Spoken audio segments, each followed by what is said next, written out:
thank you for joining me on another garden episode. I'm gonna do the promised garden tour that I wasn't able to do a couple of weeks ago due to damaged footage. So let me just jump right in. In front of me are my roses. My roses are doing excellent. The roses that I were gifted turned out to be like a white with a hint of pink rose. And the roses behind the compost, I actually have two different colors even though they're the same variety. One is a deeper, darker pink with a yellowish orange tint at the bottom, and the other is a more blushy tone with yellow at the bottom. What I'm noticing from the spikes is that each stem is not a single stem rose. They actually have a longer stem which branches off to anywhere from a minimum of 3 to a maximum. I think I've counted like 10 on the branches from one long stem. So they're doing really well. Behind me is my compost. Now these two have begun to sprout greenery. I'm not going to touch this. I'm not going to tend to it. I'm not going to damage it or touch it in any way just to see if I can get anything to get to harvest. Worst case scenario, when the end of the season comes, I will have greenery that I cut down. Over here are the potatoes, and the potatoes are just a little bit over waist high on me. They are starting to do or put out flowers. So I'm going to cut some flowers off and leave some flowers. The jury is kind of out whether you should leave the flowers on the potatoes or if you should take the flowers off. So I'm just going to do an experiment on my own.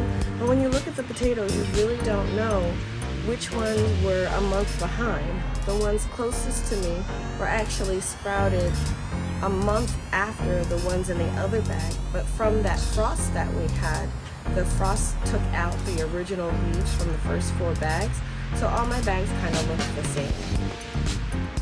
Back here, I have my 8 tomatoes that I planted at the end of April.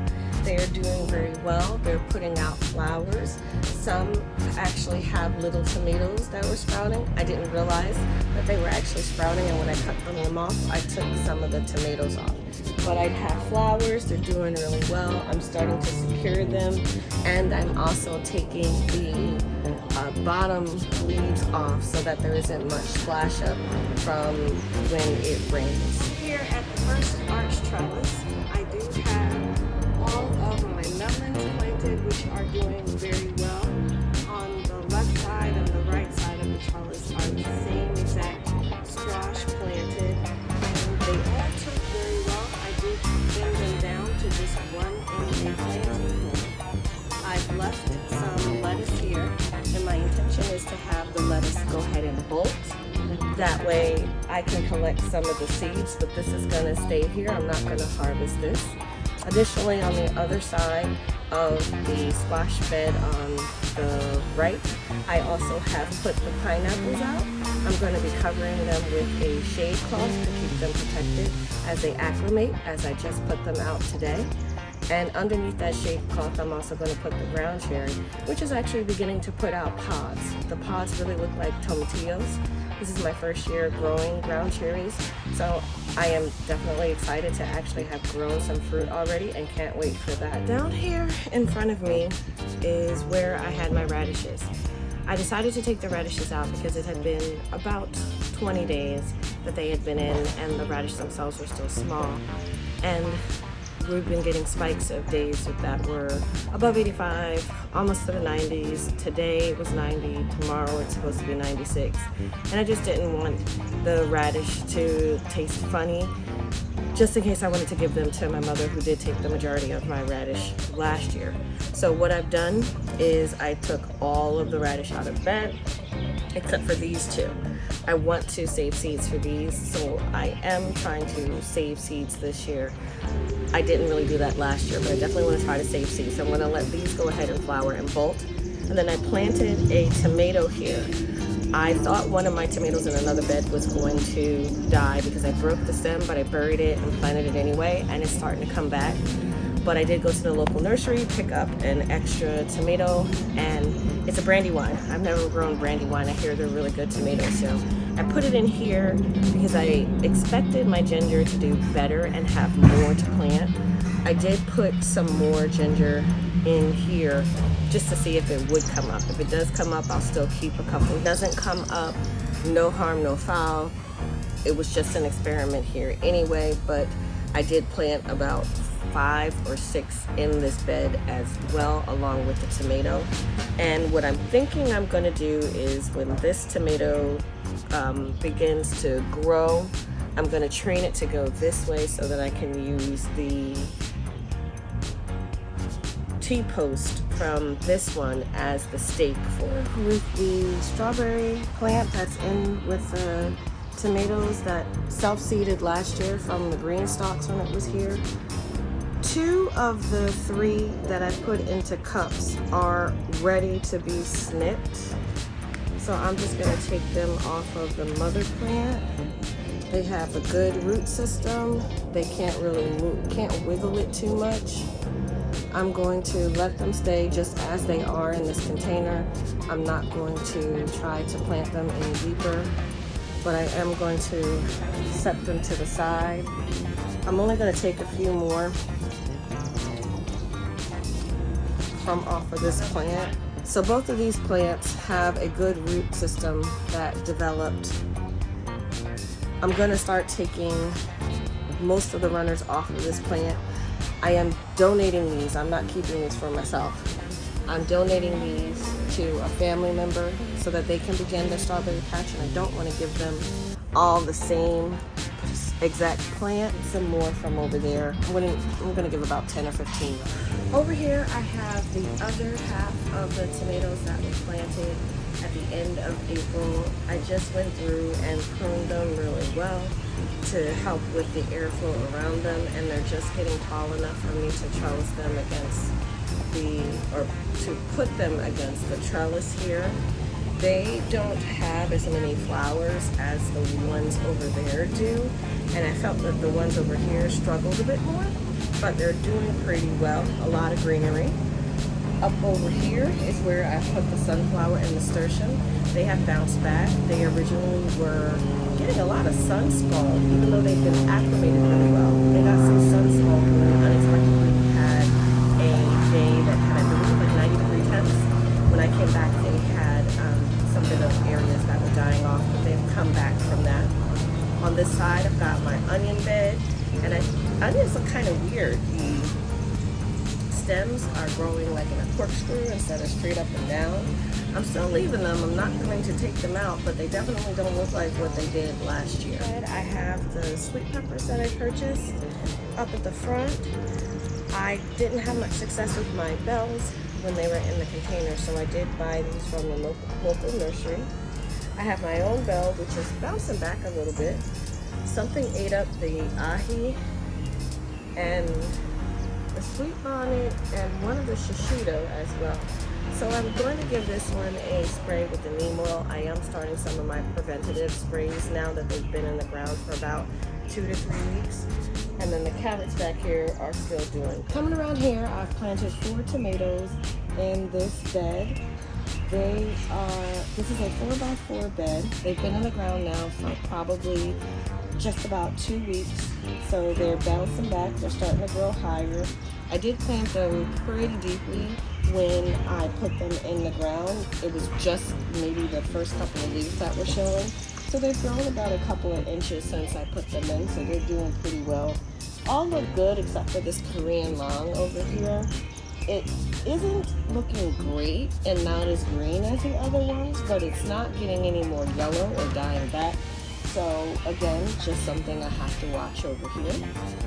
Further to the left, I have 3 of my sweet potato plants. I ended up planting 10 bags of sweet potatoes in different spots in the yard, so I should have quite a good harvest of sweet potatoes. Behind me is the herb bed, and in the herb bed I have harvested quite a bit of thyme, sage, oregano. I didn't have enough, and some mint. Thyme, sage, oregano, and mint, and I have them drying in. I'm happy to say that my hot pepper bed is becoming a success story. The Tabasco at the front are becoming green again. The ones up here that were being eaten haven't shown any additional damage of pests.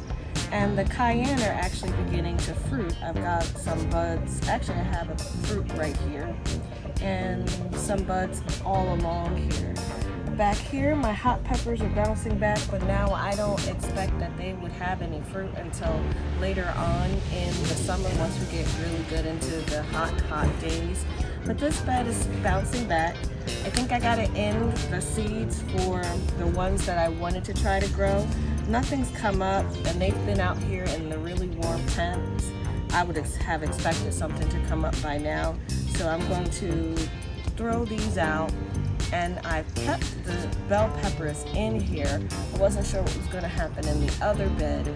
So there's 3 bell peppers still in pots. If everything goes okay with the bed over there, I'm going to transfer those into grow bags and put them over by where the pineapples are. My second trellis with my larger boards is taking off pretty well. The plants are a lot bigger than the other trellis because these are things like pumpkins and crucian. I do have 2 melons up front, and the melons here and the melons over there are just about the same size. But everything is looking good here. It's all been thinned out to one place. So back over here, I've got my turmeric, 2 turmeric plants, ginger, and 2 beet plants that I'm going to let go to seed as well down here. I've got them covered in a shade cloth. The turmeric is looking pretty beat up under here, but the ginger is looking just fine. The beets under the shade cloth have done really well, which isn't a surprise since they are more of a cool weather crop. So the shade cloth has helped keeping a lot of the sun. So I can either get some seeds from it or I might actually get some fruit. Back behind me are the first 5 original bags of sweet potatoes that I planted at the beginning of May, and they are taking off really well. Some are hanging over and almost touching the ground. And then over in the far corner, I have my original sunflowers that I planted, which are looking pretty beat up because of the insects. So it's interesting that the ones here are getting more beat up than the ones that are in the compost bin, which don't seem to have much damage to them. Over here to the left, I have 2 sweet potato bags, the final 2 sweet potato bags, a sunflower, 2 marigolds over here, and then 4 tomatoes. Now these tomatoes have stakes only because it's a 3x3 bed, unlike the 4x4. So I couldn't fit 4 tomato cages in here effectively. So I put stakes, so I'm going to stake these. All of my tomatoes are indeterminate except for one variety. And for that one, I believe it's the red one, so I think I only have maybe 1 or 2 in here. So I'll be paying close attention to how I'm pruning that. But most of mine are indeterminate, so it doesn't really matter. Pruning is going to be required for the airflow and the amount of humidity we tend to have here in Jersey. Now over here in the garlic and carrot bed, I'm starting to finally notice dieback on the garlic. A lot of the ends of the garlic are getting crispy, and then the scapes are becoming humongous. I just harvested this and it is super long. It never really curved or did the corkscrew, it kind of just curved. But I just harvested these scapes, and I more so did it because of how large they became and not because I was concerned that it was going to take energy from the bulb itself. So I still have a expected harvest date to the beginning of July for these, unless I notice that they're really starting to dry out. But some of these have split, and I have different scapes coming out, multiple scapes coming out of the same plant.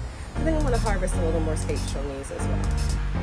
So it's a new day, and I ran out of light yesterday, so this is the second part of the garden tour.